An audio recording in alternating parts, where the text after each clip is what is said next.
एक बार हजरत ख्वाजा मोइनुद्दीन चिश्ती रहमतुल्लाह अलैहि इस्लाम का पैगाम फैलाने की नीयत से अपने कुछ मुरीदों के साथ अजमेर शरीफ के एक स्थान पर तशरीफ लाए, जिस मुकाम पर हजरत ख्वाजा मोइनुद्दीन चिश्ती रहमतुल्लाह अलैहि ने कयाम किया। वहां के करीब ही एक बड़ा तालाब था, जिसे स्थानीय हिंदू लोग अना सागर कहते थे।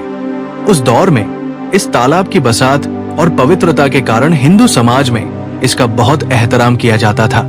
उनका ये अकीदा था कि जो शख्स दिन भर गुनाह करने के बाद इस तालाब में गौस करता है, उसके तमाम गुनाह धुल जाते हैं। इसी वजह से वे इस तालाब को हमेशा दियों से सजाए रखते। देखा जाता है कि इस तालाब में हर रात दिए जलाने के लिए तकरीबन 3 मन तेल की जरूरत होती थी। तालाब की पवित्रता के कारण वहां सभी हिंदुओं को दाखिल होने की इजाजत नहीं थी। सिर्फ आला तबके के ब्राह्मण ही वहां गस्ल कर सकते थे और तालाब के पानी को छू सकते थे।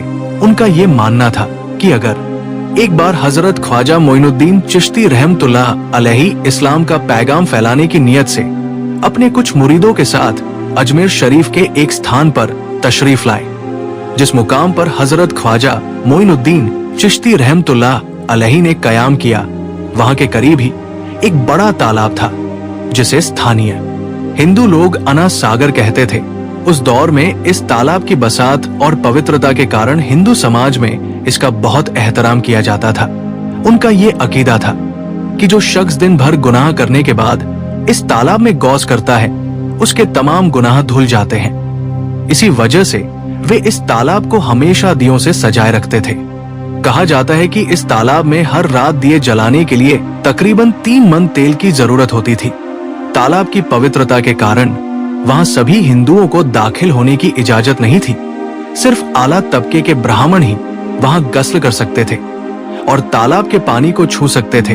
उनका ये मानना था कि अगर ब्राह्मणों के अलावा कोई और तालाब के पानी को छू ले तो पानी नापाक हो जाएगा।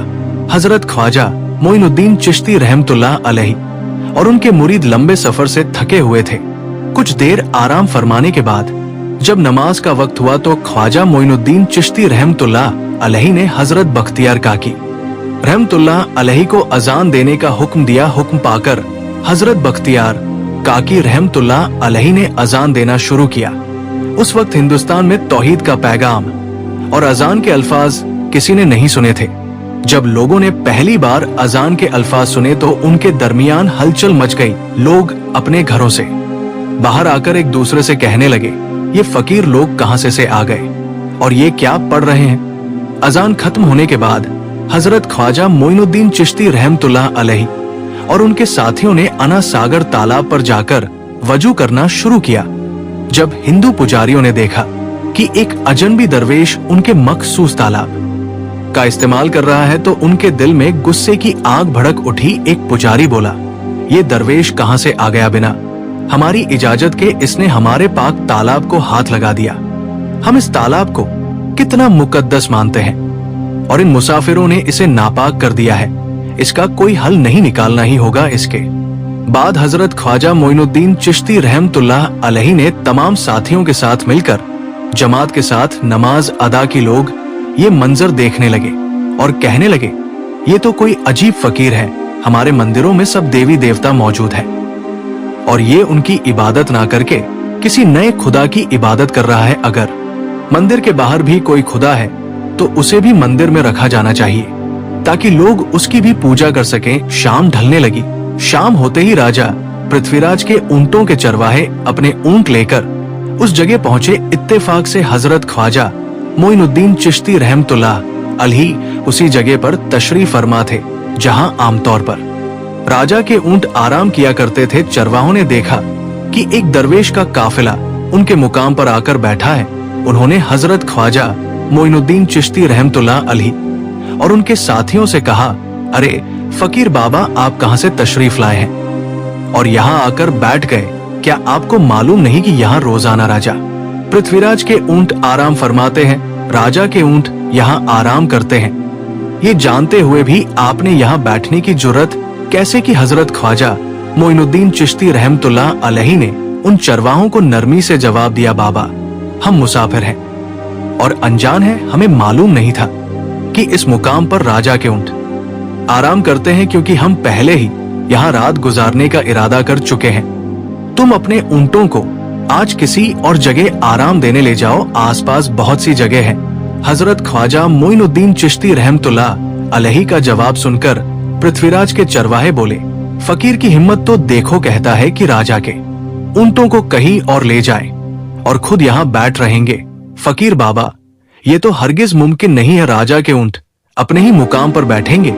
ये कहकर चरवाहों ने हजरत ख्वाजा मोइनुद्दीन चिश्ती रहमतुल्लाह अलैहि और उनके साथियों को वहां से उठाने के लिए दुर्व्यवहार करना शुरू कर दिया। हजरत ख्वाजा मोइनुद्दीन चिश्ती रहमतुल्लाह अलैहि बहुत ही सरल स्वभाव के थे। जब उन्होंने देखा कि चरवाहे दुर्व्यवहार कर रहे हैं तो उन्होंने बख्तियार काकी रहमतुल्लाह अलैहि से कहा, बख्तियार, हम यहाँ बैठकर क्या करेंगे? जब राजा के ऊंटों को यही बैठाना है तो रहने दो, ऊंट यही बैठे, हम यहाँ से जा रहे हैं। ये कहकर हजरत ख्वाजा मोइनुद्दीन चिश्ती रहमतुल्लाह अलैहि अपने साथियों के साथ वहां से चले गए। अगली सुबह जब ऊंटों को फिर से चरागाह में ले जाने का समय आया तो चरवाहे ऊंटों को उठाने की कोशिश करने लगे, लेकिन बार बार कोशिश के बावजूद वे ऊंटों को उठा नहीं सके, क्योंकि अल्लाह के वली हजरत ख्वाजा मोइनुद्दीन चिश्ती रहमतुल्लाह अलैहि ने कहा था कि ऊंट यही बैठेंगे। अल्लाह रब्बुल आलमीन ने उनकी ये दुआ कबूल कर ली थी और ऊंटों को आदेश दिया था कि जब तक मोइनुद्दीन चिश्ती खुद नहीं कहेंगे तब तक वे यही बैठे रहेंगे। इसके बाद चरवाहे ऊंटों के ना उठने का कारण जानने लगे। उनमें से एक नेक चरवाहा था जिसने कहा, क्या तुम्हें याद है कि हमने कल यहाँ से एक दरवेश को उठाया था? जाते जाते उन्होंने कहा था कि हम जा रहे हैं, राजा के ऊंट यही बैठेंगे। मुझे लगता है कि उनके कहे शब्दों के कारण ही राजा के ऊंट उठ नहीं पा रहे हैं। शायद वो कोई बड़े वली है या अल्लाह का कोई अवतार है। इस बात को महामहिम राजा के समक्ष रखते हैं। इसके बाद चरवाहे पृथ्वीराज के पास पहुंचे और हाथ जोड़कर निवेदन किया, महाराज, हमने बहुत कोशिश की लेकिन आपके ऊंटों को उनके स्थान से नहीं उठा सके और उन्हें चरागाह में घास चराने नहीं ले जा पा रहे हैं। राजा पृथ्वीराज ने आश्चर्य से पूछा, क्या ऊंटों को कोई बीमारी है जिस कारण वे उठ नहीं पा रहे? चरवाहों ने कहा, महाराज, ऊंट पूरी तरह स्वस्थ है, उन्हें कोई बीमारी नहीं है। पृथ्वीराज ने कहा, तो फिर वे अपनी जगह से क्यों नहीं उठ रहे? चरवाहों ने कहा, महाराज, कल उस स्थान पर एक दरवेश बैठे थे, हमने उनके और उनके साथियों के साथ काफी दुर्व्यवहार किया और उन्हें वहां से उठा दिया था। जाते जाते उन्होंने कहा था, राजा के ऊंट यहाँ बैठेंगे और उठेंगे नहीं। हमें लगता है कि दरवेश की बद्दुआ के कारण ही ऊंट अपनी जगह से नहीं उठ पा रहे हैं। तब पृथ्वीराज ने हुक्म दिया, अच्छा जाओ और उस दरवेश को मेरे पास ले आओ। जब हजरत ख्वाजा मोइनुद्दीन चिश्ती रहमतुल्लाह अलैहि पृथ्वीराज के दरबार में पहुंचे तो पृथ्वीराज ने उनसे पूछा, ए दरवेश, आपने मेरे ऊंटों को क्यों पंगु बना दिया है? मेरे ऊंट भूखे मर रहे हैं, कृपया अपना जादू उनसे हटा ले। अगर जादू नहीं हटाया तो मेरे ऊंट भूखे मर जाएंगे। पृथ्वीराज की बात सुनकर हजरत ख्वाजा मोइनुद्दीन चिश्ती रहमतुल्लाह अलैहि मुस्कुराते हुए बोले, है अल्लाह के बंदे, हम मुसलमान हैं और मुसलमान कभी जादू नहीं करते। तुम्हारे ऊंटों को मैंने नहीं बल्कि इस संसार के पालनहार महान अल्लाह रब्बुल आलमीन ने बैठाया है।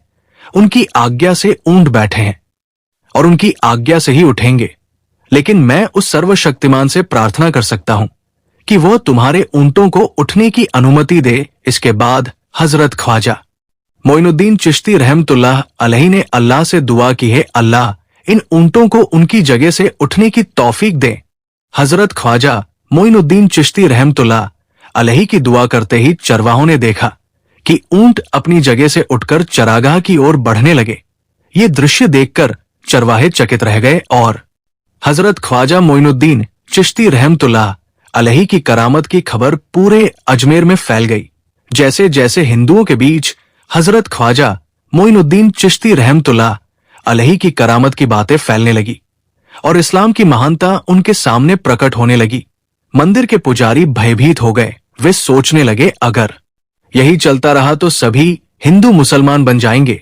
तब वे पृथ्वीराज के पास पहुंचे और निवेदन किया, महाराज, ये दरवेश हमारे राज्य में अशांति फैला रहे हैं। यदि आपने अभी इनका कोई उचित समाधान नहीं निकाला तो ये दरवेश सभी हिंदुओं को मुसलमान बना देंगे और तब हमारे देवताओं की पूजा करने वाला कोई नहीं बचेगा। आप इन्हें यहां से भगा दे नहीं तो ये हमें यहां से बाहर निकाल देंगे। महाराज, हम आपको एक और भयावह बात बताना चाहते हैं। ये दरवेश कहते हैं कि जिन मूर्तियों की हम पूजा करते हैं वे पूजनीय नहीं है। उनका कहना है कि ये केवल निर्जीव पत्थर है जिनमें कोई शक्ति नहीं है। ये साधारण लोगों को इस तरह की बातें बताकर भ्रमित करना चाहते हैं। सबसे आपत्तिजनक बात यह है कि ये दरवेश हर दिन 5 बार हमारे पवित्र तालाब में हाथ लगाकर उसे अपवित्र कर रहे हैं।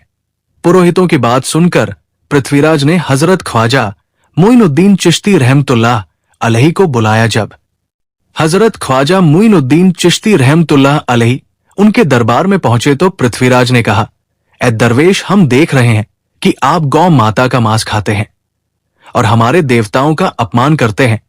हम धर्म के बारे में तरह की उल्टी सीधी बातें कर रहे हैं।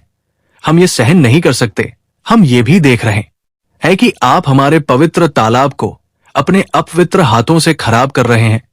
आप तुरंत हमारे देश से चले जाएं। हजरत ख्वाजा मोइनुद्दीन चिश्ती रहमतुल्लाह अलैहि ने कहा, बाबा, हम लोग तो केवल वजू करते हैं, नहाते नहीं। अगर पूरी देह के स्पर्श से आपके तालाब का पानी खराब नहीं होता है तो केवल हमारे हाथ और चेहरे के पानी से तालाब अपवित्र कैसे हो सकता है? ये सुनकर पृथ्वीराज ने कहा, वे सभी लोग हमारे धर्म के हैं, जबकि तुम लोग कहीं और से आ गए हो। तुम हमारे धर्म के नहीं हो, इसलिए तुम्हारे हाथ लगाने से हमारा तालाब अपवित्र हो जाता है। तब हजरत ख्वाजा मोइनुद्दीन चिश्ती रहमतुल्लाह अलैहि ने कहा, अच्छा बाबा, हम अब आपके तालाब के पानी को हाथ नहीं लगाएंगे, लेकिन हमें पानी की जरूरत है। तो हम चाहते हैं कि केवल एक बर्तन में पानी ले ले,